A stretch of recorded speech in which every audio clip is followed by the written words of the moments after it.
السلام علیکم ناظرین، آج میں بے نمازی کا حشر قارون، فرعون اور حامان کے ساتھ ہونا بیان کر رہا ہوں۔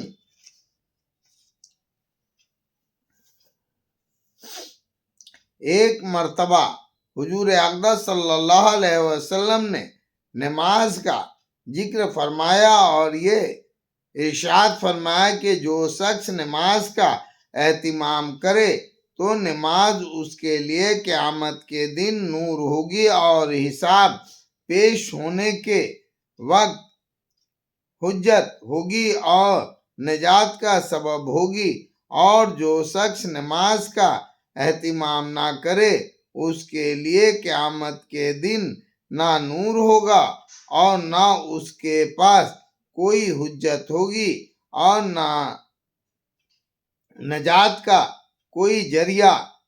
اس کا حشر فرعون، حامان اور ابی بن خلف کے ساتھ ہوگا۔ فائدہ: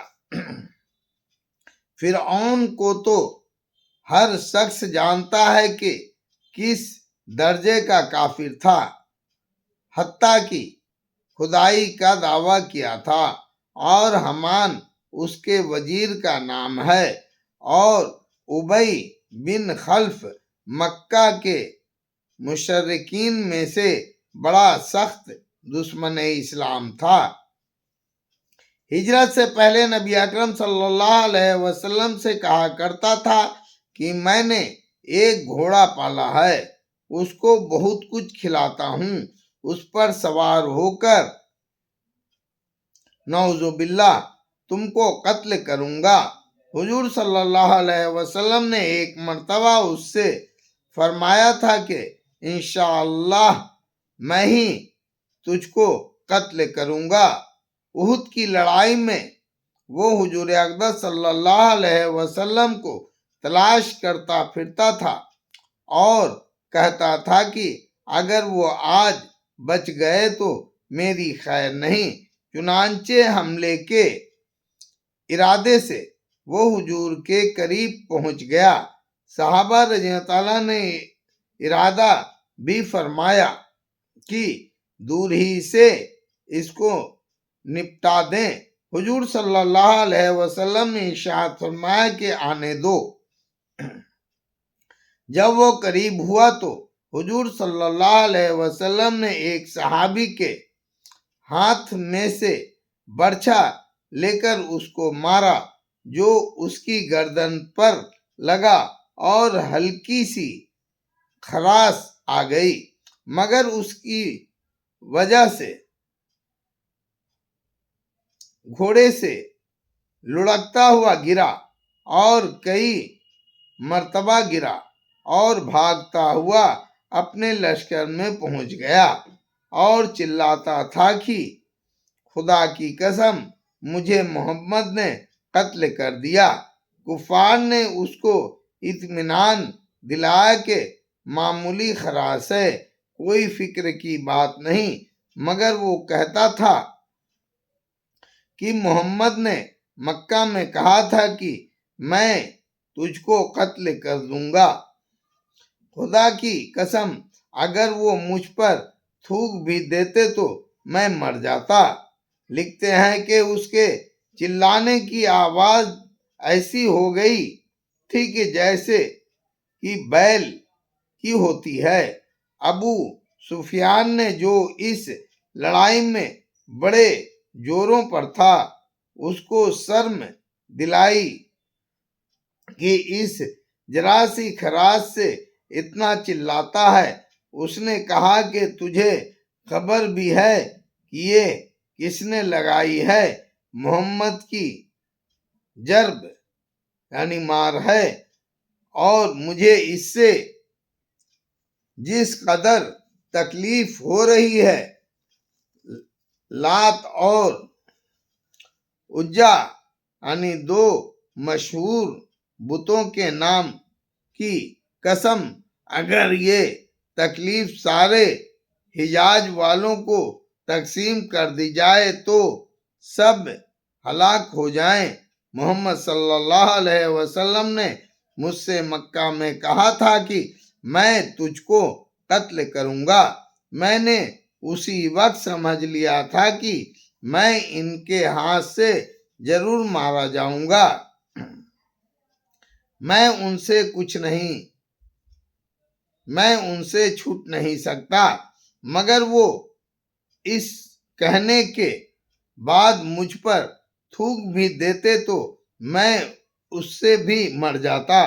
چنانچہ مکہ مکرمہ پہنچنے سے ایک دن پہلے وہ راستے میں ہی مر گیا۔ ہم مسلمانوں کے لیے نہایت غیرت اور عبرت کا مقام ہے کہ ایک کافر، پکے کافر اور سخت دشمن کو تو حضور صلی اللہ علیہ وسلم کے سچا ہونے کا اس قدر یقین ہوا کہ اس کو اپنے مارے جانے میں ذرا بھی تردد، شک نہ تھا۔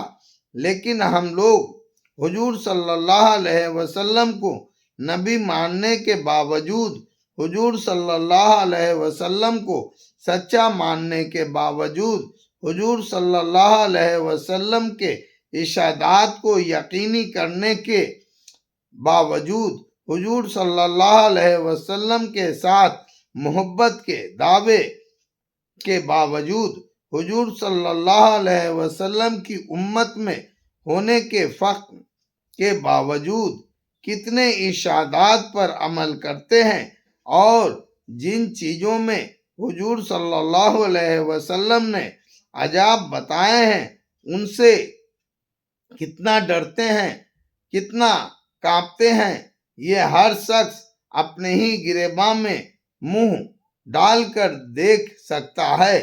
کوئی دوسرا کسی کے متعلق کیا کہہ سکتا ہے؟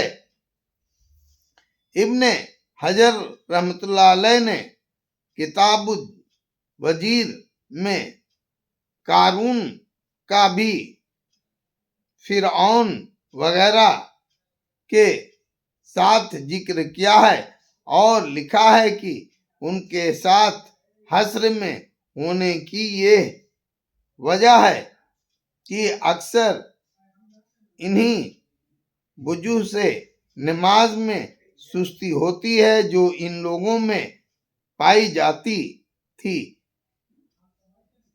بس اگر اس کی وجہ مال و دولت کی ضرورت ہے تو قارون کے ساتھ حشر ہوگا، اور اگر حکومت و سلطنت ہے تو فرعون کے ساتھ، اور تجارت یعنی ملازمت اور مصاحبت ہے تو حامان کے ساتھ، اور تجارت ہے تو ابی بن خلف کے ساتھ، اور جب ان لوگوں کے ساتھ حشر ہوگا تو پھر جس قسم کے بھی عذاب احادیث میں وارد ہوئے، خواہ وہ حدیثیں متکلم فیہ جس میں کلام کیا گیا ہو، ان میں کوئی اشکال یعنی شبہ نہیں رہا کہ جہنم کی عذاب سخت سے سخت ہے۔ البتہ یہ ضروری ہے کہ اس کو اپنے ایمان کی وجہ سے ایک نہ ایک دن ان سے خلاصی ہو جائے گی، اور وہ لوگ ہمیشہ کے لیے اس میں رہیں گے۔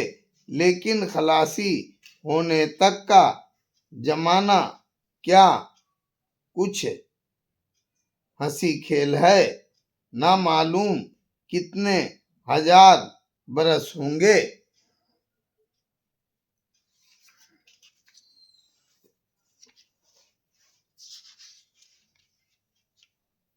اللہ اکبر۔